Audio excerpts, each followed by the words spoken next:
समस्त नमस्कार press Lord सर्वप्रथम समस्त धन्यवाद दूची सहित आम सृष्टिकर्ता परमेश्वर को धन्यवाद दूची से आज ये सुंदर दिन आमको देथिबारु आउ से ए सुजोग देथिबारु सदाप्रभु को धन्यवाद दूची ए अल्प समय द गॉड ऑफ चैनल को आपण समस्त स्वागत करुची।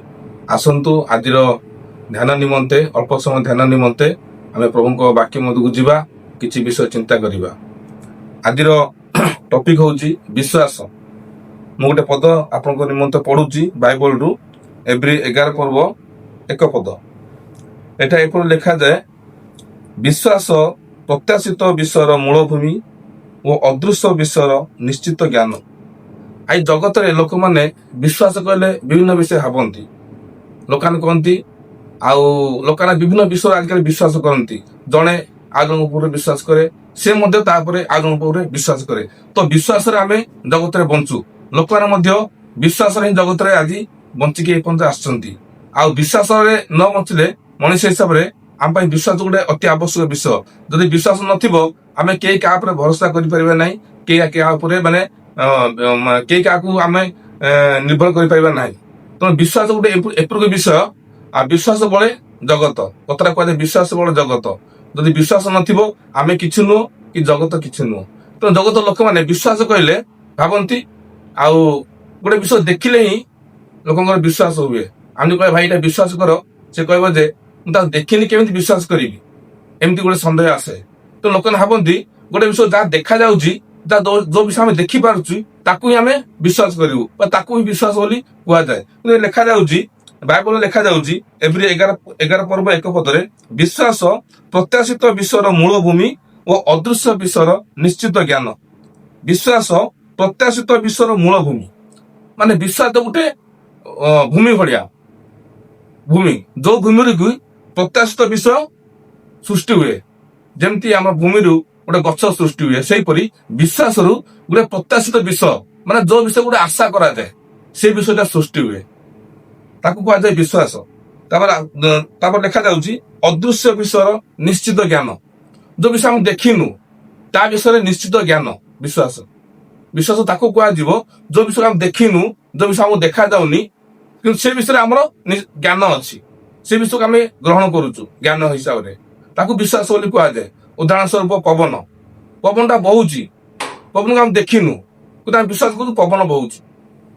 ठीक से परी किछि शब्दटा होउची कि शब्द को हम अनुभव करूचु कि हम भाबु जानि पाछु शब्दटा होउची हम से तेणु आम कोन अनुभव द्वारा आम विश्वासटा आसुची बा गोटे विषयर अनुभव आसिले ही विश्वास आम भीतर आसुची से विषय प्रति। तो विश्वास से भाया विषय से देखा जाउची अदृश्य विषयर निश्चित ज्ञान। जो विषय हम देखिनु से विषय आमर ज्ञान आसीची।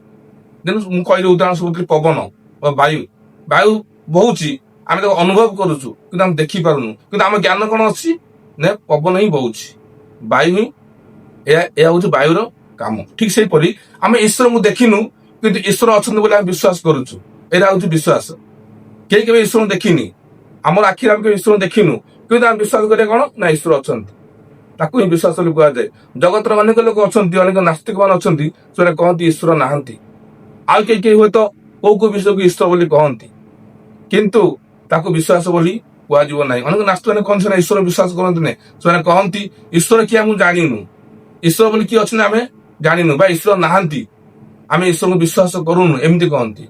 किंतु ईश्वर बोली जन अच्छा सृष्टिकर्ता बोली जन अच्छा ताकू आम विश्वास करिया पड़िबो। आउ वाक्य लिखा जाए जन सृष्टिकर्ता अच्छा जे जगत को सृष्टि करछंती आ जे जगत को सृष्टि करछंती से ही जगत को पालन करुछंती आ से ही जगत को रक्षा करुछंती। आ जदि हम वाक्य देखिबा वाक्य गोटे विषय लिखा जाइछि ईश्वर जगत को एड़े प्रेम कले जे से आपण अद्वितीय पुत्र को दान कले जेपरि जे केही ताहां ठारे विश्वास करे से विनष्ट नहीं अनंत जीवन प्राप्त हुए। एठी विश्वास विषय कहा जाउछि आ अनंत जीवन विषय कहा जाउछि।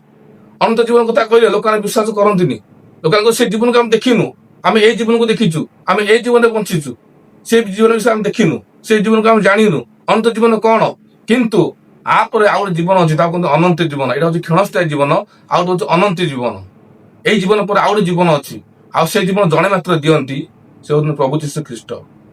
आ जीशु विश्वास करने द्वारा आम अनंत जीवन पाइबा ସେଥିପାଇଁ ଯୀଶୁ କହିଲେ ମୁଁ ପଥ ସତ୍ୟ ଜୀବନ, ଯିଏକି ମୋତେ ବିଶ୍ୱାସ କରେ ସେ ବିନଷ୍ଟ ନୁହେଁ ଅନନ୍ତ ଜୀବନ ପାଇବ। এই ছোট্ট ବାକ୍ୟ ଦ୍ୱାରା ପ୍ରଭୁ ସମସ୍ତଙ୍କୁ ଆଶୀର୍ବାଦ କରନ୍ତୁ। ପ୍ରେଜ୍ ଦ ଲର୍ଡ।